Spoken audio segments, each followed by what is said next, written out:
अस्सलाम वालेकुम dear students, आप देख रहे हैं knowledge Sikar botany 403 and zoology 506। तो अब ये लेक्चर 10 का सेकंड पार्ट है, जिसमें हम देखेंगे सनलाइट को कि यहाँ से एनर्जी फ़्लो कर रही है और फोटोसिंथेसिस के ज़रिए ये कैप्चर हो रही है। अब ये जो कार्बन डाइऑक्साइड थी, इसको यहाँ पे कैप्चर किया जाता है सनलाइट को इस्तेमाल करते हुए फोटोसिंथेसिस के प्रोसेस में।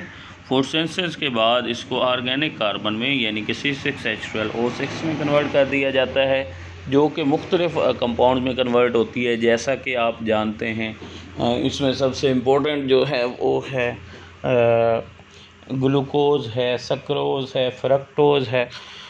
तो उसके बाद ये जब ऑर्गेनिक कार्बन जो है इसको इस्तेमाल किया जाता है, ऑर्गेनिज़म इसको इस्तेमाल करते हैं। After dead organism and waste products जो हैं ये फॉसल फ्यूल्स की सूरत में यहाँ मौजूद रहते हैं।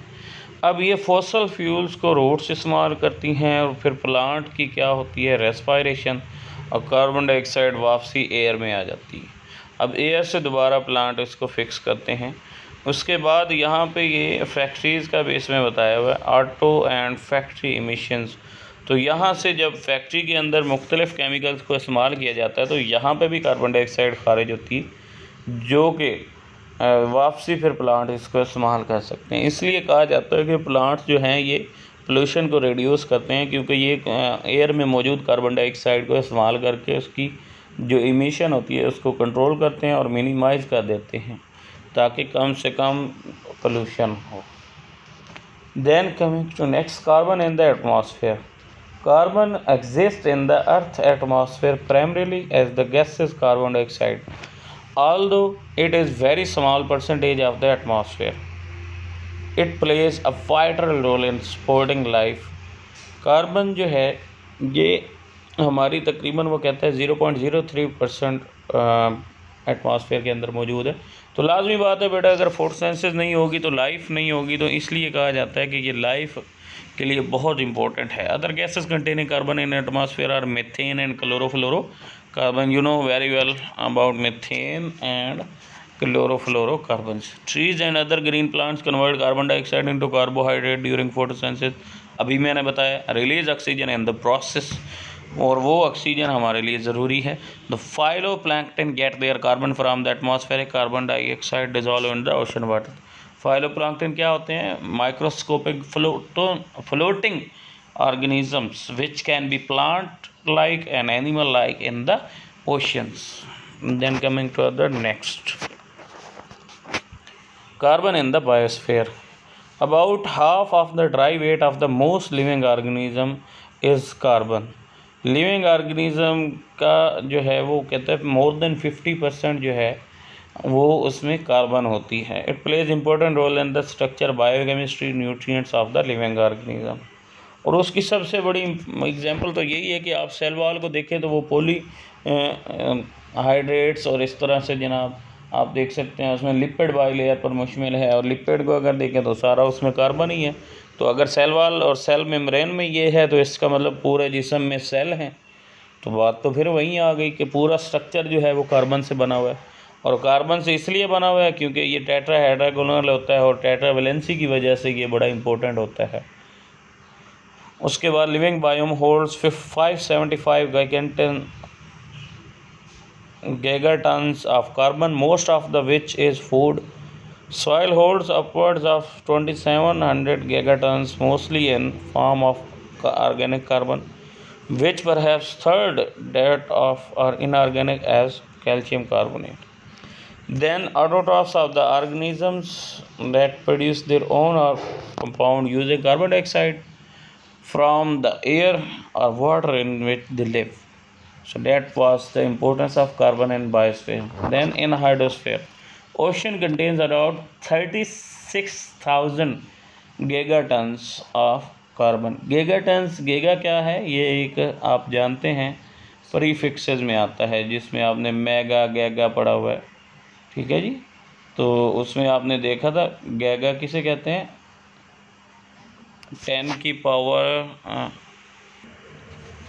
असल में ये 10 की पावर जो है 3 इसको किलो कहते हैं, 6 को मेगा कहेंगे, और 10⁹ जो होता है उससे कहते हैं गैगा। तो ये 36,000 के आगे 9 ज़ीरोज़ लगाएंगे तो ये इतनी कार्बन ओशन के अंदर पाई जाती। तो इसलिए इसको उसने गैगा में बता दिया ताकि आप लोग कंफ्यूज ना हो। उसके बाद आ गया, इसको आप टेरा में भी कन्वर्ट कर सकते हैं, 36 टेरा टन्स बन जाएगा अगर ये 3 ज़ीरोज़ भी हटा देंगे आप। Carbon is readily exchange between the atmosphere and the ocean. In regions of oceans upwelling carbon is release to the atmosphere. Conversely, region of downwelling transfer carbon dioxide from the atmosphere to the ocean. When carbon dioxide enter the ocean, it precipitates a series of reaction locally in equilibrium. फिर उसके बाद आप जानते हैं बेटा, इसमें calcium carbonate के बारे में जो ढांचे आपने सुने हुए हैं कोरल रीफ्स के, वो सारे कार्बन से बने होते हैं। फिर वो जानवर जब मर जाते हैं तो फिर वो इकट्ठे हो जाते हैं और चाक बना जाते हैं, सारी बातें आप जानते हैं। Carbon is transferred within the biosphere as heterotrophied on the other organism or their parts. For example, fruits. Most of the carbon leaves the biosphere through respiration. ये अब देखें कुछ पॉइंट्स बताता जा रहे हैं। When oxygen is present, aerobic respiration occurs, which releases carbon dioxide into surrounding air or water. Otherwise, anaerobic respiration occurs. Burning of biomass can also transfer substantial amount of carbon to the atmosphere. Carbon may be circulated within biosphere when dead, such as peat becomes incorporated in the geosphere. Then importance of the cycle. Carbon is a key element of the life. Almost half of the dry mass of the earth, when all water is removed, the carbon budget is balance of carbon among the three reservoirs. Through photosystems, respiration, it is the way the earth produces food and other renewable energy resources. Through decomposition, it serves as earth waste disposal system. Then, in addition, carbon cycle is important because carbon containing gases in the atmosphere affect the earth climate. तो लाजमी बात है जी, ये आपने green house effect का नाम सुना हुआ है कि जब कार्बन की ratio, carbon dioxide carbon monoxide की रेशो बढ़ जाती है तो एयर का टेम्परेचर बढ़ता है, जब कम होता है तो एयर का टेम्परेचर डाउन होता है। Increased carbon dioxide has been responsible for more of the warming observed in recent decades. तो ये बात मैंने भी बताई बेटा। Intrinsically linked to the other chemical cycles, those of nitrogen, phosphorus. तो उसके बाद वो कहता है कि सिर्फ अपने साइकिल का तक ही नहीं बल्कि ये नाइट्रोजन, फास्फोरस जितने भी आगे साइकिल आएंगे उनके लिए भी ये ज़रूरी होती है carbon. Carbon is the element found in living organism as well as in the many inorganic material. Both diamond and coal are nearly pure but different structures. ठीक है जी, तो ये आप इसमें जानते हैं ग्रेफाइट और डायमंड का, कि ग्रेफाइट भी कार्बन है और वो भी कार्बन है। दोनों में ये है कि जो डायमंड है वो कम्पैक्ट स्ट्रक्चर है, जबकि ग्रेफाइट जो है वो लूज स्ट्रक्चर है। कार्बन साइकिल की डेफिनेशन यहाँ पे बताई हुई है, आप इसको देख सकते हैं, जिसमें 4 स्टेप्स उसने बताए हुए हैं। पहला है photosynthesis, cellular respiration, decomposition, then combustion.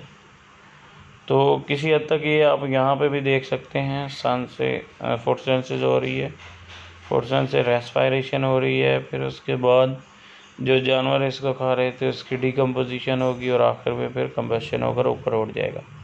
अभी इसकी डिटेल आगे।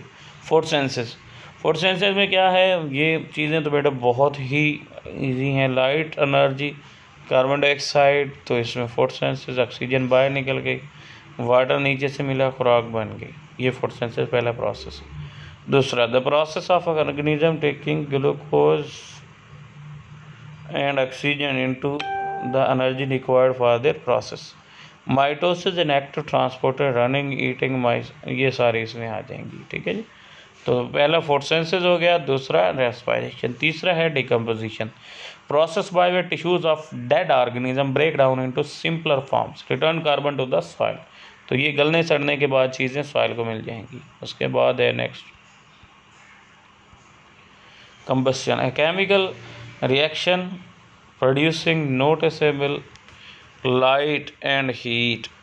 अब ये हीट जो है वो डिसिपेट हो जाएगी और चली जाएगी एयर में, वहाँ से फिर कार्बन डाइऑक्साइड जो है ये वापसी कन्वर्ट हो जाएगी एयर के अंदर। ये है एक मुकम्मल डिटेल डायग्राम जिसको आप यहाँ पर देख सकते हैं, चारों स्टेप्स को, फोटोसिंथेसिस को, रेस्पिरेशन को, उसके बाद आ गया तीसरा स्टेप जिसमें डिकम्पोजिशन है और फिर कंबस्शन। तो इसके बारे में अगर कोई क्वेश्चन हो तो आप कर सकते हैं। बाकी बेटा अपने इसको जब आप लेक्चर सुन लें तो इसके नोट्स बना लिया करें ताकि आपको मुकम्मल तैयार हो जाए।